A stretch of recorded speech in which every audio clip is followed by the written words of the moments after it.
If you're writing a book, you might be wondering, how big should my book be? Well, size matters. Let me explain. Stick around.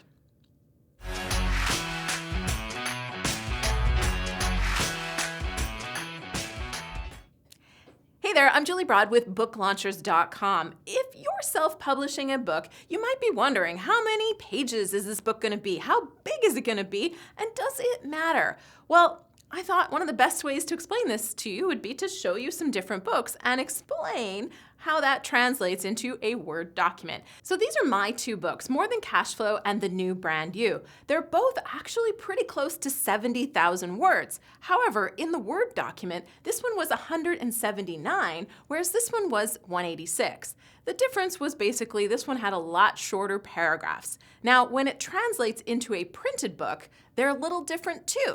This one is 246 pages, and this one is 268. So what's the big difference? You have to take into account if you're going to have diagrams, pictures, illustrations, a lengthy bibliography, all those kind of things will add pages to your book as well. If you're trying to figure out how many pages your book will end up being, a page in a 6x9 book, which is a pretty standard size for a nonfiction book, is about 250 words equals one page. Again, illustrations, spacing, all those kind of things will play a factor. Now, another example is this book, Turning Pro by Steven Pressfield. It's printed in 5x8, so much smaller in comparison. 174 pages. The big difference is that a lot of the pages, if you can look in here, they're very short chapters with a lot of blank spaces. So it's a lot less words. Don't know the exact word count, but I'd guess it's about 30,000 words.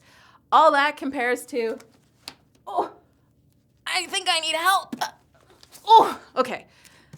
The 4-Hour Chef from Tim Ferriss, which comes in at about 675 pages and substantially larger. So the answer to how big should my book be?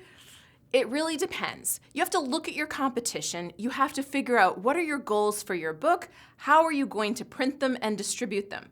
One thing to think about though, if your book is too short, your spine will be too narrow to print the title on the spine. So you really want to aim for at least 30,000 words, if not a lot more, so that you can have at least 100 pages, aiming probably more for 150, 200 pages, so you've got a nice meaty spine. Plus, if you're going to go bookstore distribution, you got to think about what's it going to look like sitting on the bookshelf, because which books stand out? The smaller the spine of your book, the harder it's going to be for people to see. So these are all things you want to take into consideration when you're thinking about how big should my book be. Now, one other thing. If you print one that's this big, I hope you're strong. And have money, because this is going to cost a lot of money to print and distribute as well. Like this video? Give it a thumbs up, and of course, subscribe to the channel so you never miss any of these video tips. See you again next time. Bye. If you're writing a book, you might be wondering, how book should my big be? If you're